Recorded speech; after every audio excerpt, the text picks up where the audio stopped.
Bila kita bercerita mengenai penubuhan Persekutuan Tanah Melayu, kita mestilah kena tengok sedikitlah mengenai latar belakang ni kan. Bagaimana penubuhan, macam mana boleh terbentuknya Persekutuan Tanah Melayu 1948 ni.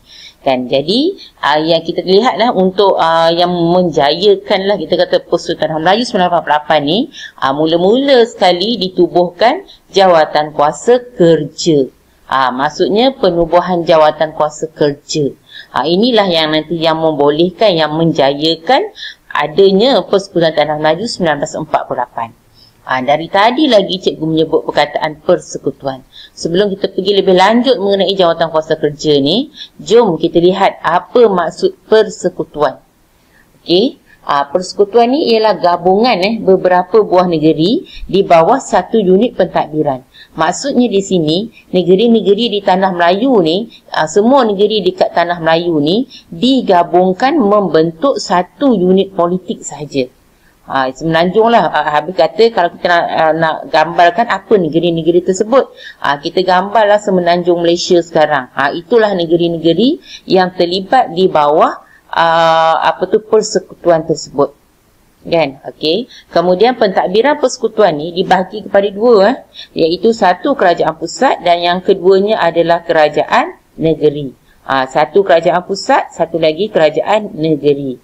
Jadi itu sedikitlah mengenai persekutuan, dan kita balik kepada Jawatan Kuasa Kerja ni.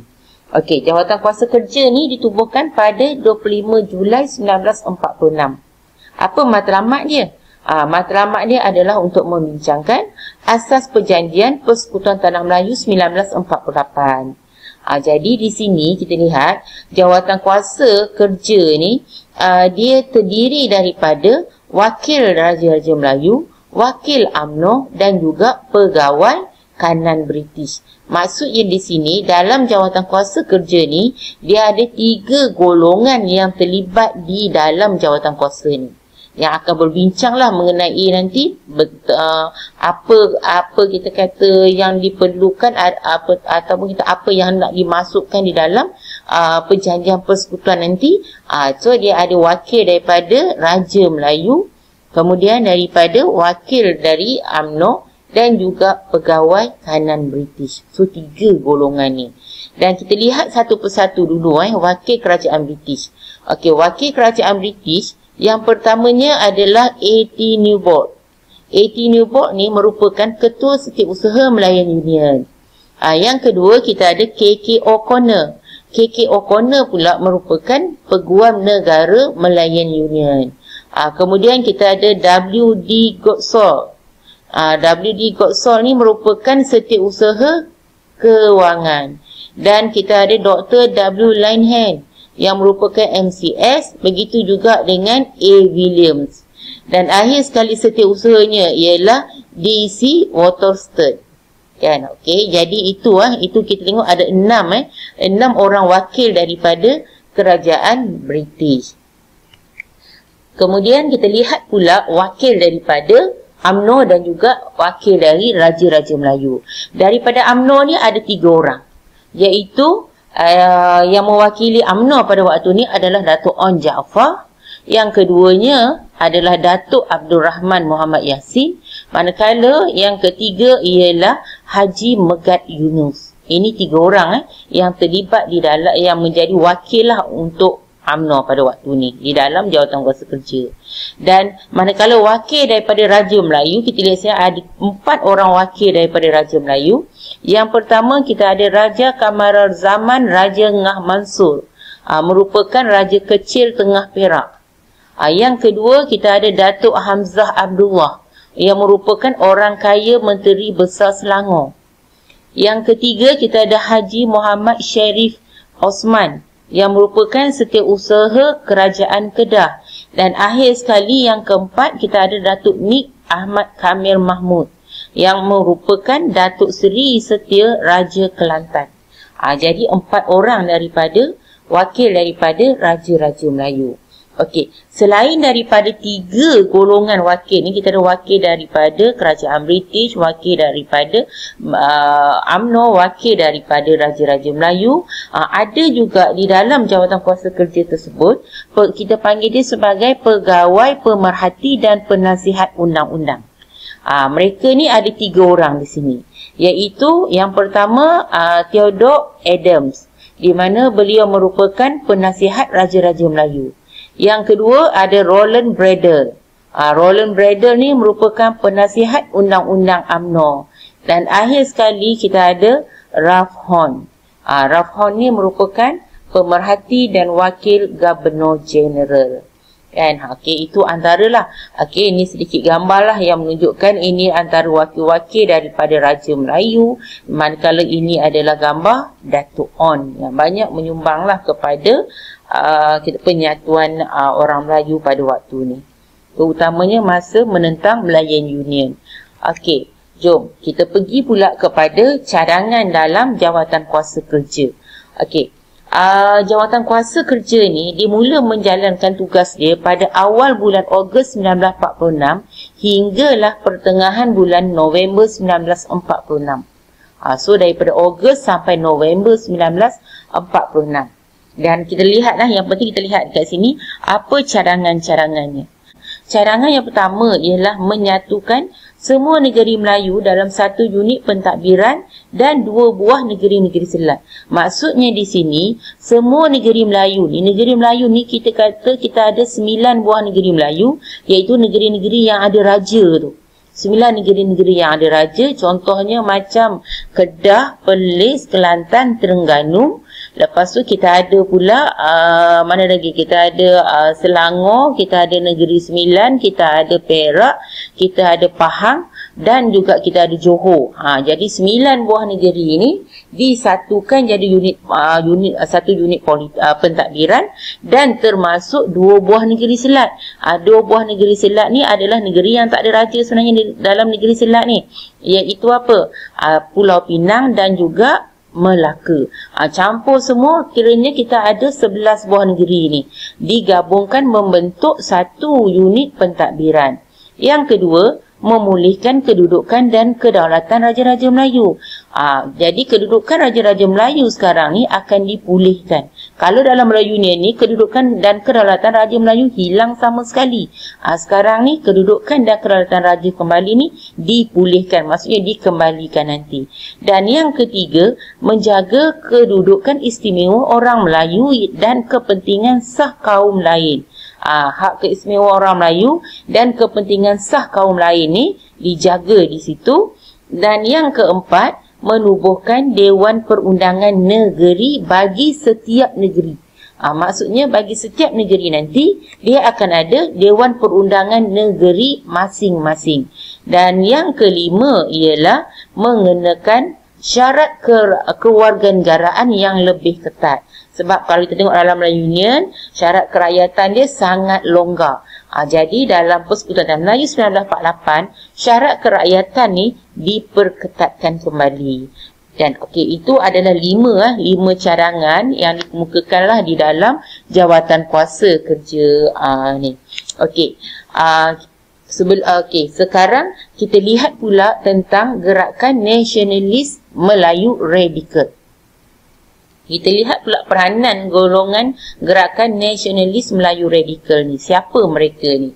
Okey, golongan gerakan nasionalis Melayu radikal ni sebenarnya, mereka ni sebenarnya membidas kerajaan British kerana menjalankan perundingan secara tertutup dengan UMNO je. Kalau kita tengok tadi kan, yang mana wakil orang Melayu ni kita lihat UMNO je yang yang ada di dalam jawatan kuasa tersebut. Jadi golongan nasionalis Melayu radikal ni mereka mengkritiklah, mereka membidaslah kerajaan British. Kenapa buat rundingan secara tertutup dengan UMNO sahaja? Kenapa tak panggil dia orang? Maksudnya macam itulah. Dan British di sini, dilihat di sini, British mengetepikan PKMM daripada jawatan kuasa kerja. Ini yang dia pertikaikan, kenapa ketepikan PKMM. Dan golongan inilah kemudiannya mereka bergabung di mana kalau kita lihat dalam kita kata golongan nasionalis Melayu radikal ni, mereka ni terdiri daripada beberapa parti politik lah. Kat sini dilihat mereka ni yang kemudiannya bergabung dan membentuk Pusat Tenaga Rakyat yang dikenali sebagai PUTRA. Gabungan PUTRA ni terdiri daripada PKMM, iaitu Parti Kebangsaan Melayu Melaya, dipimpin oleh Dr. Burhanuddin Helmi. Ini Dr. Burhanuddin Helmi. Kemudian Angkatan Pemuda Insaf, iaitu API, dipimpin oleh Ahmad Boys Tamam. Okey, ini Ahmad Boys Tamam. Kemudian Gerakan Angkatan Muda, iaitu GERAM, dia punya singkatan dia, yang dipimpin oleh Aziz Ishak dan Abdul Samad Ismail. Ini Aziz Ishak, manakala yang gambar ni pula merupakan Abdul Samad Ismail. Kemudian Hizbul Muslimin yang dipimpin oleh Abu Bakar Al-Bakir. Ini Abu Bakar Al-Bakir. Dan kemudian kita ada dua lagi, iaitu Barisan Tani Melaya Batas dipimpin oleh Musa Ahmad, dan juga Angkatan Wanita Sedar, iaitu AWAS, yang dipimpin oleh Samsiah Fakir. Jadi kalau kita lihat di sini ada 6 kita kata parti-parti politik yang ada dekat sini, di mana mereka ni nanti ini adalah golongan kita kata parti yang kita kata yang radikal. Mereka telah bergabung nanti membentuk PUTRA. Okey, kemudian kita lihat pula gabungan PUTRA AMCJA. PUTRA AMCJA ni, okey. Kita lihat dulu kepada AMCJA. Tadi kita lihat dah kepada PUTRA. So sekarang kita lihat pula kepada AMCJA. AMCJA ni apa pula? Stand for All Malayan Council of Joint Action. Dan mereka ni adalah terdiri daripada golongan bukan Melayu. Jadi golongan bukan Melayu telah menubuhkan All Malayan Council of Joint Action, iaitu AMCJA, dan dipimpin oleh Tan Cheng Lock. Dan mereka ni menganggap yang British ni tunduk kepada UMNO. Sebab UMNO kan lawan Melayu Union kan. Jadi bila UMNO melawan Melayu Union tu menyebabkan British tunduk pada UMNO lah, sebab nanti akan membubarkan Melayu Union dan mengganti dengan Persekutuan Tanah Melayu 1948. Dan mereka menganggap jawatan kuasa kerja ni tidak demokratik. Sebab apa tidak demokratik? Kita tengoklah nanti, sebab tak ada wakil dia sebagainya lah. Itu kita akan pergi dengan lebih lanjut. Dan kemudiannya AMCJA ni nanti bergabung dengan PUTRA. Itulah kadang kita tengoklah dikenali sebagai gabungan ni PUTRA AMCJA. Itu adalah gabungan lah di antara parti, kita kata parti Melayu yang golongan nasionalis Melayu radikal, iaitu PUTRA, dan juga ini adalah golongan orang bukan Melayu, iaitu AMCJA. Jom kita lihat AMCJA ni, apa parti-parti yang terdiri di bawah AMCJA ni. Kita tahu kan AMCJA ni adalah kita kata golongan yang bukan Melayu. Mereka yang menubuhkan AMCJA ni. Jadi terdiri, yang pertamanya adalah terdiri daripada Pan Malayan Federation of Trade Union ataupun PMFTU. Setiausahanya siapa? Chan Loh. Yang kedua ialah Malayan Democratic Union ataupun MDU. Pengerusinya ialah John Eber. Dan yang ketiga adalah Malayan Indian Congress ataupun MIC. Presidennya siapa? John TV. Ini antara tiga lah kita kata parti yang berada di bawah AMCJA.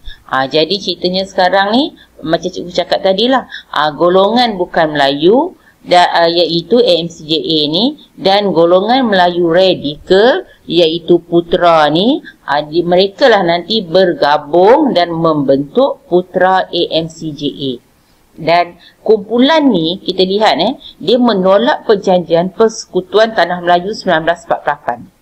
Okay. Kenapa mereka menolak? Sebab AMCJA kita tengok membantah. Yang pertama, jawatan kuasa kerja ni dikata tak mempunyai wakil bukan Melayu. Maksudnya wakil orang bukan Melayu tak ada pun. Jadi dia bantahlah kat sini. Dia minta supaya at least adalah wakil daripada orang bukan Melayu. Dan yang kedua, PUTRA dan AMCJA ni menganggap perlembagaan persekutuan ni tidak demokratik. dan lebih mengukuhkan British dan perkauman. Inilah yang kita kata sebab penyebab-penyebab yang menyebabkan kita kata AMCJA dengan Putra ni memang membantahlah kita kata pembentukan Persekutuan Tanah Melayu 1948. Walau bagaimanapun, pada Jun 1947, cadangan perlembagaan telah disemak oleh Jawatan Kuasa Kerja dan diumumkan kepada awam. Dan gabungan Putra AMCJA ni memang menentang cadangan yang telah dikemukakan oleh Jawatan Kuasa Kerja ni. Ini sedikit gambar, cikgu tunjukkan gambar Tan Cheng Lock kan, yang mempengerusi AMCJA, dan di sebelahnya adalah MIC, Presiden MIC iaitu John TV. Okay, kita tengok pula sumbangan nasionalis Melayu radikal kan. Walaupun mereka ni dikenali sebagai golongan radikal, tapi golongan ni juga banyak memberi sumbangan lah kepada negara kita. Okey, yang pertama daripada awal lagi sejak penghujung tahun 1930-an, mereka ni golongan Melayu radikal ni, mereka ni melaungkan perjuangan kemerdekaan. Dan matlamat perjuangan mereka ialah untuk membebaskan tanah air daripada penjajahan, nak satukan seluruh tanah Melayu ni, dan tak nak ataupun enggan berkompromi dengan penjajah untuk mencapai kemerdekaan. Kemudian mereka juga memperjuangkan hak semua kaum. So semua kaum yang ada dalam negara ni mereka perjuangkan dan memberi penekanan kepada hak kebebasan bersuara, berhimpun dan menerbitkan akhbar. Lepas tu kita tengok Ahmad Bostamam nanti telah menerbitkan akhbar Suara Rakyat, di mana Suara Rakyat ni nak akhbar ni lah yang menjadi wadah lah untuk buka minda rakyat ni ke arah siapa? Idea ingin membebaskan diri daripada penjajah ataupun nak merdeka.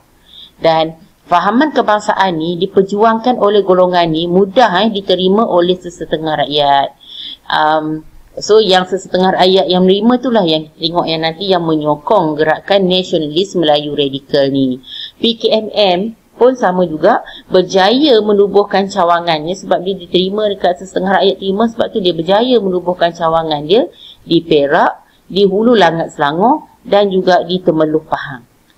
Ini kita lihat keberjayaan lah dari segi keahlian PKMM ni. Dan keahlian dia dianggarkan pada Julai 1947 dah melebihi 53,000 orang lah.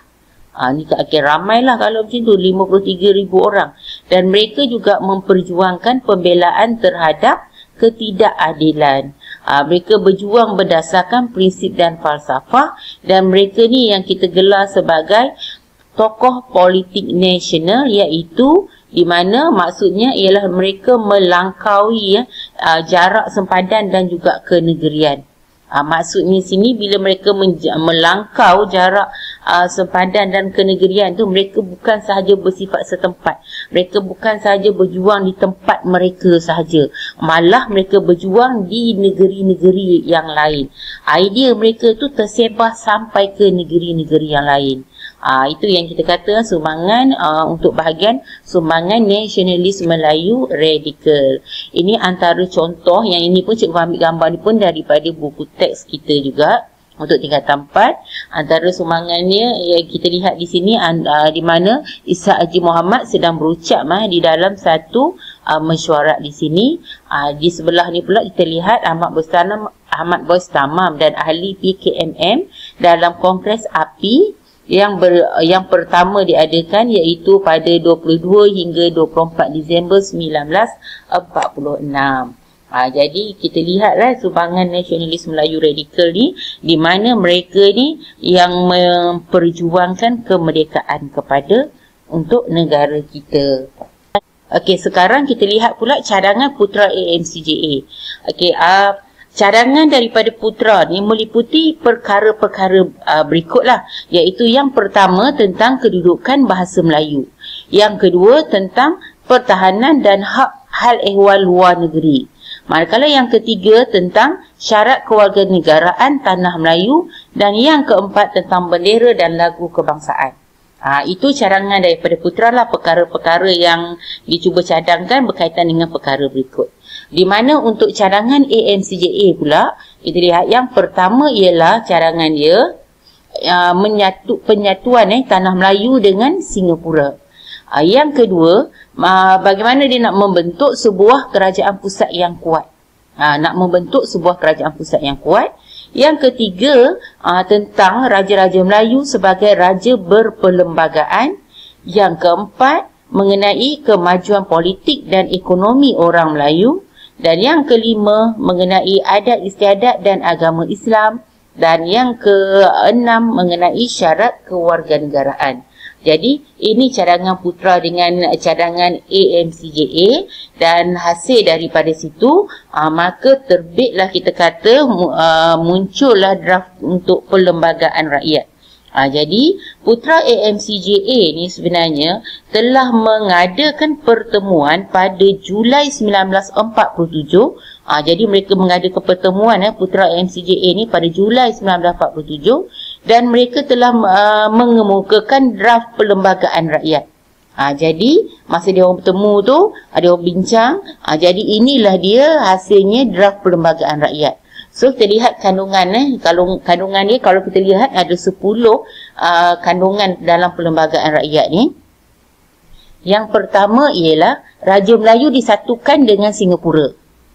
Yang kedua, penubuhan sebuah Dewan Perundangan Pusat dan negeri-negeri dan majlis-majlis negeri yang dipilih bagi seluruh tanah Melayu.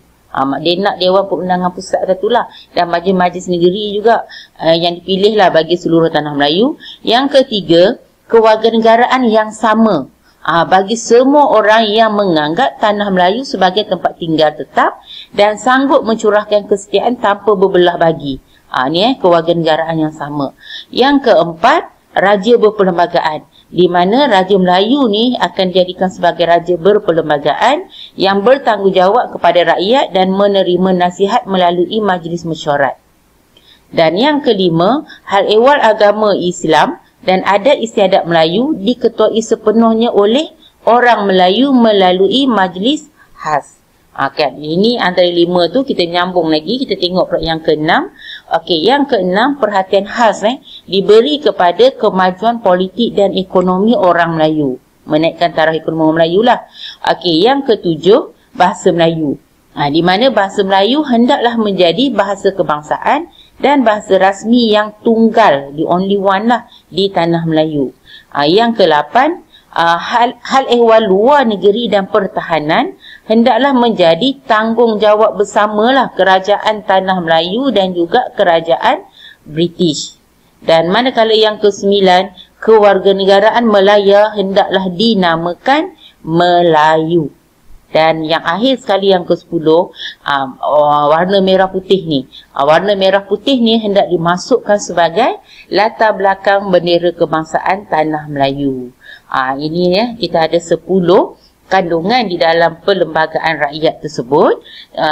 Draft perlembagaan rakyat ni yang diberi kepada pihak British untuk dilihatlah. Walau bagaimanapun kita lihat nanti, British telah menolak perlembagaan rakyat ni. Dan malah di sini British telah menerima Persekutuan Tanah Melayu yang digubal oleh Jawatan Kuasa Kerja. Jadi sebab Putra AMCJA ni apabila perlembagaan rakyat ditolak, dia telah menganjurkan hartal pada 20 September 1947. Apa dia hartal ni? Hartal ni maksudnya dia meminta semua peniaga-peniaga ni menutup kedai sebagai tanda bantahan kepada British. Jadi tutup kedai. Dan yang pada 20 Oktober 1947 ini telah dijadikan sebagai Hari Hartal Semalaya. Maksudnya kalau Hari Hartal Semalaya ni, pekedai-pekedai yang terlibat ni dia akan tutup kedai dia lah. Dan hartal ni dilaksanakan dekat bandar utama dekat Tanah Melayu dan disokong oleh Dewan Perniagaan Cina. Kita tahulah yang banyak yang berniaga ni majoriti adalah masyarakat Cina. Jadi oleh sebab tu bila disokong oleh Dewan Perniagaan Cina tu, hartal ni memang berlaku secara besar-besaran juga. Jom kita lihat dulu bahagian pengenalan. Di mana Persekutuan Tanah Melayu ni ditubuhkan secara rasmi pada 1 Februari 1948. Ini pun setelah apa? Setelah Raja-Raja Melayu menandatangani Perjanjian Persekutuan Tanah Melayu 1948. So secara rasmilah bila Raja-Raja Melayu kita menandatangani perjanjian tersebut, maka lepas tu barulah secara rasmi ditubuhkan pada 1 Februari 1948. Antara faktor lah ini yang akan kita tengok satu persatu nanti. Kita ada 3 faktor penubuhan untuk Persekutuan Tanah Melayu 1948 ni, iaitu yang pertamanya ialah penentangan orang Melayu terhadap Malayan Union, yang keduanya cadangan Raja-Raja Melayu dan UMNO, dan yang terakhir atau yang ketiga ialah tentang sokongan pentadbir British. So jom kita tengok satu persatu mengenai faktor penubuhan Persekutuan Tanah Melayu 1948. Kita tengok dulu yang pertama, iaitu penentangan orang Melayu terhadap Malayan Union. Okey, macam mana orang Melayu menentang Malayan Union ni kan? Sebab kita tahu Malayan Union ni ditentang secara hebat. Majoriti daripada orang Melayu memang tidak suka dengan Malayan Union. Kan? Okey. Di sini kita lihat orang Melayu, Raja-Raja Melayu, cendekiawan Melayu dan UMNO, kita lihat kita lihat di sini semua kategori ada di sini semua golongan ada berganding bahu untuk membantah Malayan Union. Sebab apa? Sebab mereka melihat yang Malayan Union ni sebenarnya memberi kesan yang sangat buruk kepada Raja-Raja Melayu dan orang Melayu. Sebab kita tahu dalam Malayan Union, Raja Melayu hilang terus kuasa. Hilang total, kita kata kuasanya memang dah tak ada langsung. Jadi oleh sebab tu kita lihat kenapa orang Melayu menentang termasuk raja kita semua menentang pembentukan Melayu ini tersebut. Termasuklah juga orang Melayu banyak kehilangan hak pada waktu tersebut. Dan di sini kita lihat Gamers dan Rhys William ni. Gamers dan Rhys William ni telah merupakan ahli Parlimen British, telah dihantar oleh British untuk meninjau sebenarnya, melihat kepada reaksi bantahan penduduk orang Melayu di Tanah Melayu. Akibat daripada sini kita lihat bila mereka datang ni, mereka telah menyaksikan bantahan daripada orang Melayu ni. Dan pada waktu ni pun orang Melayu banyaklah keluar demonstrasi dekat jalan apa benda semua kan. Bila Gamers dengan Rhys William sedang datang ni nak menunjukkan apa, orang Melayu memang membantah sekeras-kerasnya Malayan Union. Dan hasil daripada kunjungan mereka ke Tanah Melayu, jadi mereka melaporkan hasil tinjauan mereka ke Dewan Parlimen British di England. Maksudnya di sini bila dia orang dah lihat macam mana keadaan di Tanah Melayu, mereka balik dekat London sana dan mereka pun melaporkan hasil tinjauan mereka di Dewan Parlimen British di England. Dan hasil daripada tinjauan tersebut kita lihat di sini, di mana ini antara laporan dia.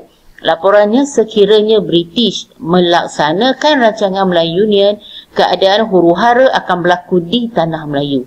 Ini yang British takut ni. Sebab apa? Kalau huru-hara berlaku di Tanah Melayu, apa akan berlaku?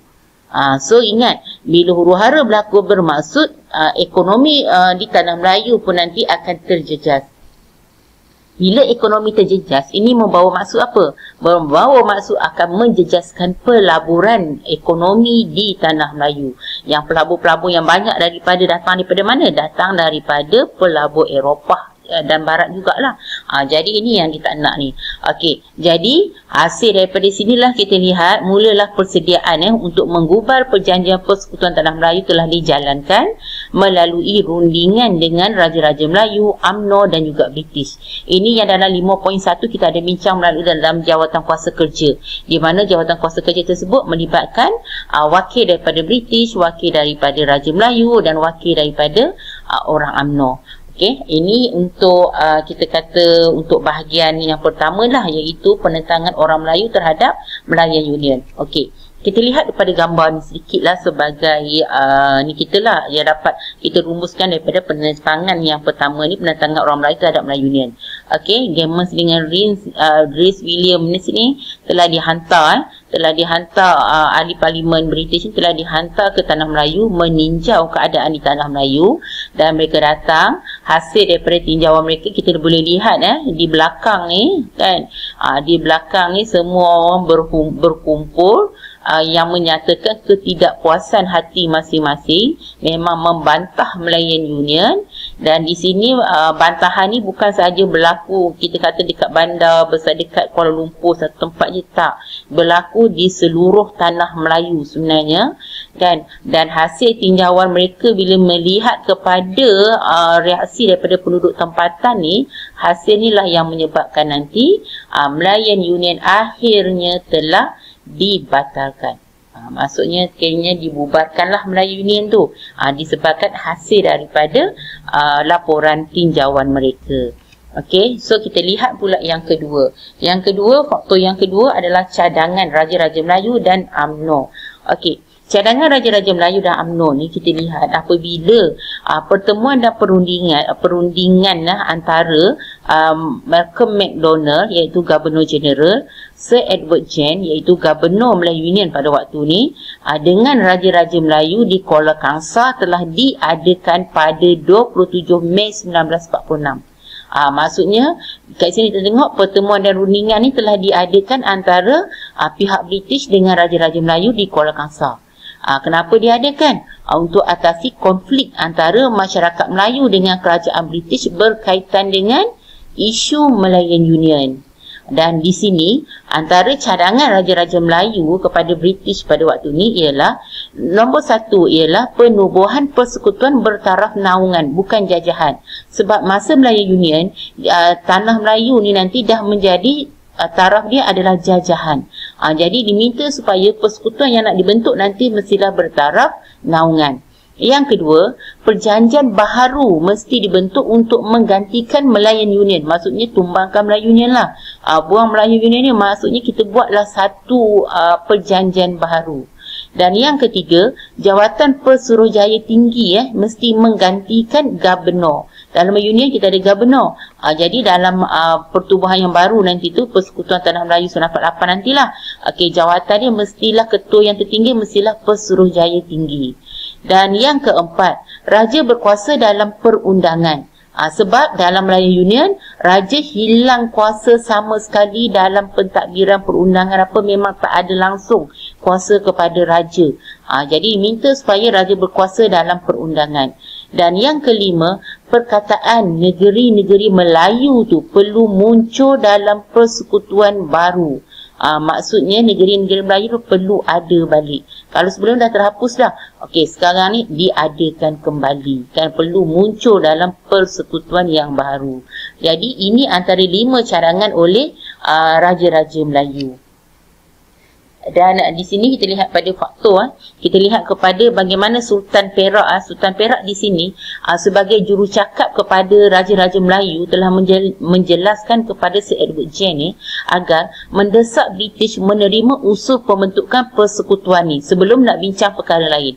Maksudnya 5 perkara tadi, sebelum nak bincang perkara yang lebih lanjut yang lain, maka desaklah British supaya terima dulu 5 usul yang Raja-Raja Melayu usulkan tadi. Jadi Gemmes dengan Rhys William pun sebenarnya telah menyampaikan surat bantahan lah daripada Sultan Perak di Parlimen British.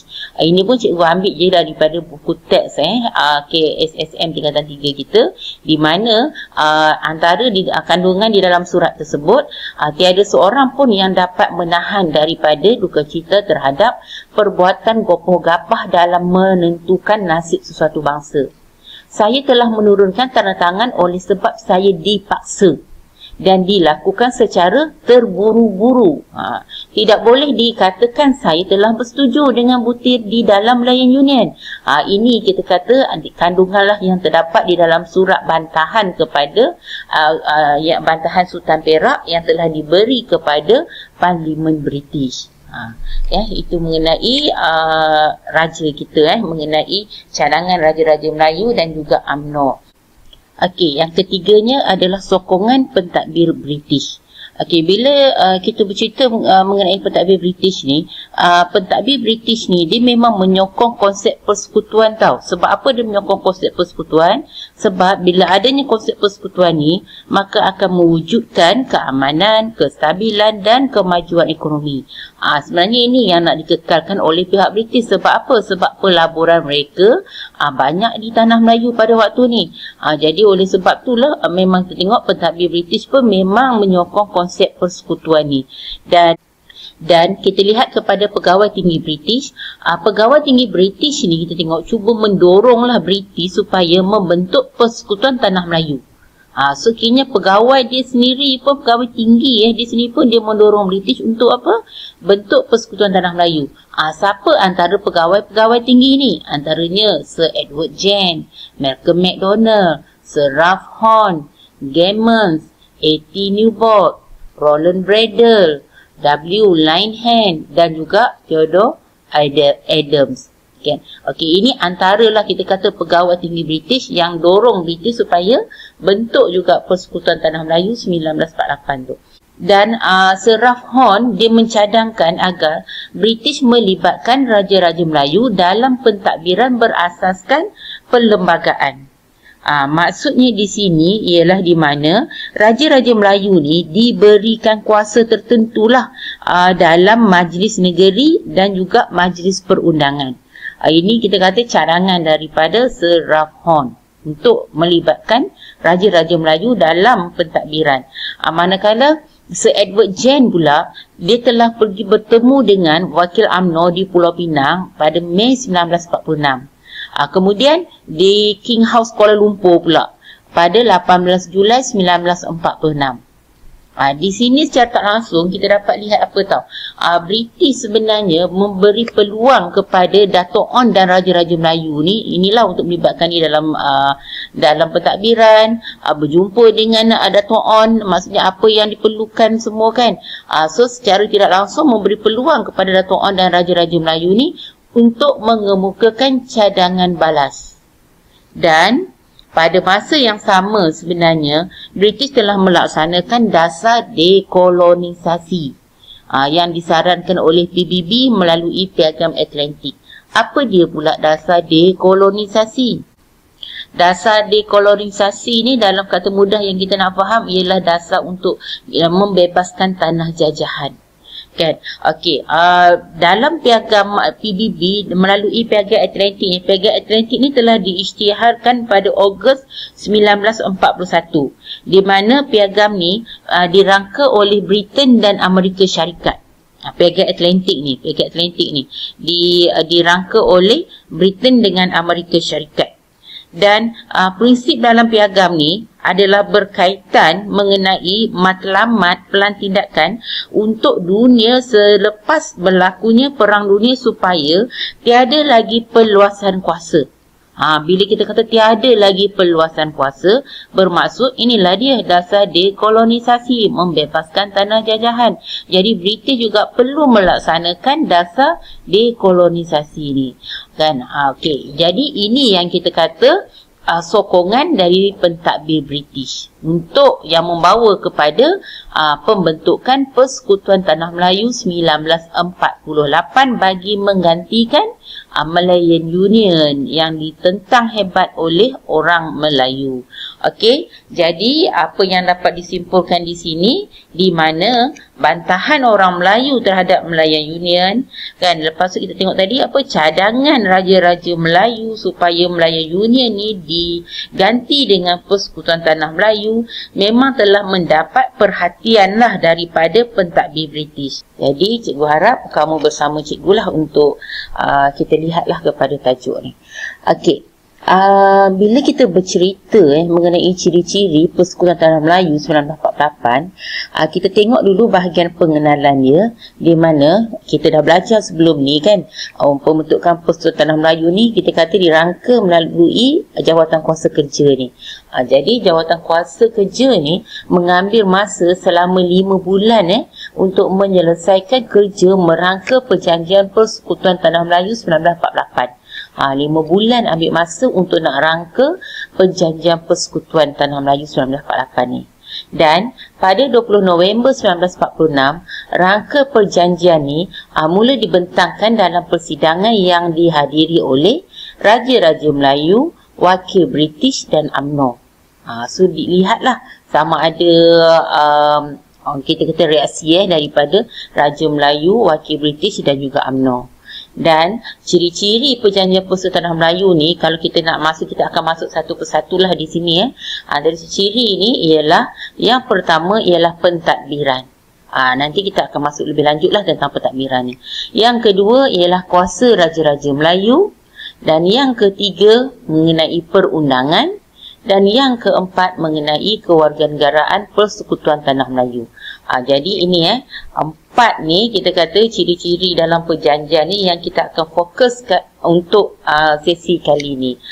So jom tanpa buang masa, jom kita lihat ciri Persekutuan Tanah Melayu 1948 ni dalam aspek pentadbiran. Okey, Persekutuan Tanah Melayu ni dibentuk kita dah tahu dah sebelum ni pun, dia adalah gabungan daripada 9 buah negeri dan 2 buah negeri selat. Sebab tu sebelum ni cikgu cakap, gabungan ni terdiri daripada 11 buah negeri. 9 buah negeri Melayu ni negeri-negeri yang ada raja dan 2 buah negeri selat. Negeri selat ni tak ada raja lah. Jadi gabung ni, so sebenarnya kita ada 11 negeri digabungkan membentuk persekutuan. Dan Singapura yang merupakan salah satu daripada negeri selat ni, asalnya negeri selat 3 kan, 2 dah masuk dalam persekutuan. Tapi Singapura ni kekal sebagai tanah jajahan British yang berasingan, tidak dimasukkan dalam gabungan dalam persekutuan. Diasingkan dan dia kekal menjadi tanah jajahan British. Dan kerajaan persekutuan pula diketuai oleh Pesuruhjaya Tinggi British yang merangkap, kita kata jadi ketua eksekutif lah. Di mana bila kita sebut kita kata Pesuruhjaya ni sebagai ketua eksekutif ni, bermaksud Pesuruhjaya Tinggi British ni mempunyai kuasa dalam bidang kuasa eksekutif, maksudnya untuk menjalankan pentadbiran di Tanah Melayu pada waktu ni. Dan kerajaan persekutuan juga dilihat sini bertanggungjawab dalam hal kewangan dan serta hal lain yang mempunyai kepentingan bersama. Ini kita bidang kuasanya lah, sama dalam hal kewangan dan mempunyai hal-hal lain yang kita kata mempunyai kepentingan bersama di sini. Dan yang kelima, Majlis Mesyuarat Persekutuan dan Perundangan Persekutuan ditubuhkan. Ini untuk membantu Pesuruhjaya Tinggi British untuk menjalankan pentadbiran di Tanah Melayu. Maka ditubuhkanlah Majlis Mesyuarat Persekutuan dan juga Majlis Perundangan Persekutuan. Cikgu tertulis sini Majlis Perundangan Persekutuan. Jadi ditubuhkan kedua-dua majlis ni untuk membantu Pesuruhjaya Tinggi British. Dan Majlis Mesyuarat Persekutuan ni kalau kita lihat dia mengandungi ahli rasmi dan juga ahli tidak rasmi. So ahli dia ada 2 lah. Satu ahli rasmi, satu ahli tidak rasmi di situ. Dan ahli tidak rasmi ni pada peringkat permulaan dilantik oleh Pesuruhjaya Tinggi British. Manakala ahli untuk Majlis Perundangan Persekutuan pula kan, untuk ahli dia terdiri daripada pelbagai kaum. Jadi kita lihat tu untuk British ni, untuk Pesuruhjaya Tinggi British ni, untuk menjalankan pentadbirannya, dia telah dibantu oleh 2 majlis, iaitu Majlis Mesyuarat Persekutuan dan juga Majlis Perundangan Persekutuan. Okey, kemudiannya kita lihat pula kepada ciri-ciri Persekutuan Tanah Melayu dalam bidang kuasa Raja-Raja Melayu. Yang tadi dalam pentadbiran. So sekarang kita lihat pula dalam kuasa Raja-Raja Melayu. Okey, setiap sebuah majlis raja-raja telah dibentuk untuk membolehkan Raja-Raja Melayu ni beri pandangan dalam perkara tertentu. So sekarang ni kiranya kita dah ada di sini majlis raja-raja dibentuk di situ. Dan untuk peringkat negeri pula kita lihat kuasa sultan sultan bertanggungjawab untuk mengesahkan rang undang-undang yang diluluskan dalam Dewan Undangan Negeri. Sebab tu kita lihat ketua bagi setiap negeri yang ada sultan tu adalah sultan. 9 buah negeri yang ada sultan tu, ketua bagi pentadbir bagi setiap negeri tersebut ialah sultan yang bagi negeri tersebutlah. Jadi inilah sebab tu Sultan pada waktu ni mempunyai kuasa. Kalau dalam Melayu Union, Sultan dah tak ada kuasa dah. Yang ada kuasa dalam peringkat negeri adalah Pesuruhjaya Negeri. Sultan hilang kuasa.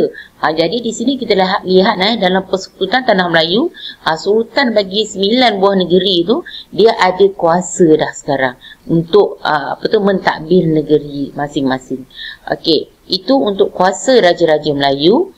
Okey, kita lihat pula pada ciri yang ketiga, iaitu perundangan.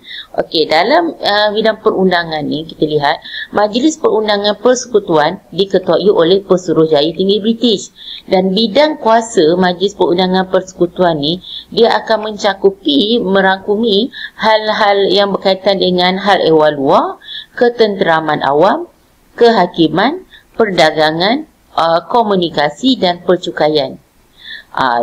Malah rang undang-undang ni juga perlu mendapat perkenan daripada Raja-Raja Melayu melalui apa? Majlis Raja-Raja yang cikgu sebut tadi tu, yang telah ditubuhkan, diperkenalkan Majlis Raja-Raja tu. Rang undang-undang sini terminis pula undang sini, rang undang-undang perlulah mendapat perkenan daripada Raja-Raja Melayu. Okey, itu bahagian perundangan. Dan akhir sekali kita lihat pula bahagian kewarganegaraan. Untuk kewarganegaraan, ciri kewarganegaraan, kita lihat di sini untuk bahagian kewarganegaraan dia terbahagi kepada dua tau. Satu, kewarganegaraan secara kuasa undang-undang, dan satu lagi kewarganegaraan secara pendaftaran. Okey, yang ni kita tengok dulu kewarganegaraan secara kuasa undang-undang. Okey, bila kita bercerita mengenai kuat kuasa warga negara secara kuat kuasa undang-undang ni, kita lihat kepada jus soli. Dalam Melayu ni kita ada jus soli, tapi jus soli dibuka secara, kita kata keraitan secara liberal, sangat terbuka pada waktu tu. Tapi dalam Persekutuan Tanah Melayu, jus soli still ada, cuma diperketatkan. So kita kata syarat kewarganegaraan tu diperketatkan.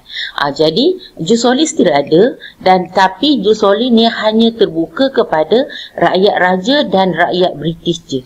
Siapa rakyat raja? Siapa rakyat British ni kan? Rakyat raja ialah orang Melayu ataupun orang asli yang lahir dan tinggal di negeri Melayu yang mempunyai sultan. Itu kita panggil dia sebagai rakyat raja. Manakala kalau rakyat British pula ni, mereka yang lahir di Melaka, di Pulau Pinang dan mana-mana tanah jajahan British yang lain. Itu kita panggil rakyat British. Sebab apa? Sebab dia tak ada raja. Negeri macam Pulau Pinang, macam Melaka tadi tu, dia tak ada raja. Tapi kalau macam negeri 9 negeri Melayu lain, dia ada raja. So itu kita akan panggil dia sebagai rakyat raja. Okey. Penduduk asal dari negeri Melayu yang lahir sebelum, semasa atau selepas tarikh perjanjian Persekutuan Tanah Melayu. So dia boleh melalui kuat kuasa undang-undang lah. Macam kita lah. Contohnya kita ni, katalah kita ni memang warga negara sini, mak ayah memang sini, dan kita lahir di sini, bermaksud kita ni kena automatik nanti menjadi warga negara. So samalah juga kat sini, penduduk asal di negeri Melayu lahir sama ada sebelum, semasa atau selepas perjanjian Persekutuan Tanah Melayu, so automatik akan mendapat warga negara. Okey, rakyat raja yang rakyat raja dan mereka yang serasi dan memahami adat resam dan boleh bertutur dalam bahasa setempat. Ini kita panggil naturalize. Maksudnya naturalisasi dah ni. Maksudnya boleh memohon melalui mana-mana undang yang dikuatkuasakan. Ini untuk mereka lah. Raja dan mereka yang serasi, yang dah faham tentang adat resam kita dan bertutur dalam bahasa setempat. So melalui naturalisasi ni, maka dia boleh memohon melalui mana-mana undang yang dikuatkuasakan di situ. Okey, ini melalui secara kuat kuasa undang-undang warga negara yang kita dapat. Okey, yang keduanya adalah kewarganegaraan secara pendaftaran. Okey, untuk pendaftaran ni bermaksud mereka yang dilahirkan dalam Persekutuan Tanah Melayu. Maksud mereka lahir dekat Tanah Melayu dan diorang dah duduk pun di Tanah Melayu bermustautin selama 15 tahun daripada tempoh 20 tahun dari permohonan dia. Bermaksud dia boleh untuk mendaftar untuk menjadi warga negara. Maksudnya dia lahir dekat tanah Melayu, dia dah bermaskauting pun di tanah Melayu dalam tempoh 20 tahun ni, dah 15 tahun dia duduk tanah Melayu daripada 20 tahun, daripada permohonan itulah. Bermaksud dia bolehlah, orang kata diambil kira lah kita untuk diluluskan permohonan tersebut. Tapi dengan syarat jugalah, seseorang tu yang nak cara pendaftaran ni, dia mestilah mempunyai tingkah laku yang baik, tiada rekod jenayah, dapat menguasai bahasa Melayu dan bahasa Inggeris, serta bersetujulah akan taat setia kepada Persekutuan Tanah Melayu, maka barulah dia boleh dapat kewarganegaraan secara pendaftaran. Okey, itu tentang ciri-ciri Persekutuan Tanah Melayu 1948 yang cikgu rumuskan tadi. Kita ada berapa tadi? Ada 4 tadi, iaitu yang pertama melalui pendaftaran, yang kedua melalui kuasa Raja-Raja Melayu, yang ketiga melalui perundangan, dan yang keempat melalui kewarganegaraan. So itulah 4 ciri di dalam Persekutuan Tanah Melayu 1948. Jadi cikgu harap apa yang kita bincang di sini dapat kamu manfaatkan, kamu dapat memahami tajuk ini dengan lebih lanjut lagi atau lebih mendalam lagi.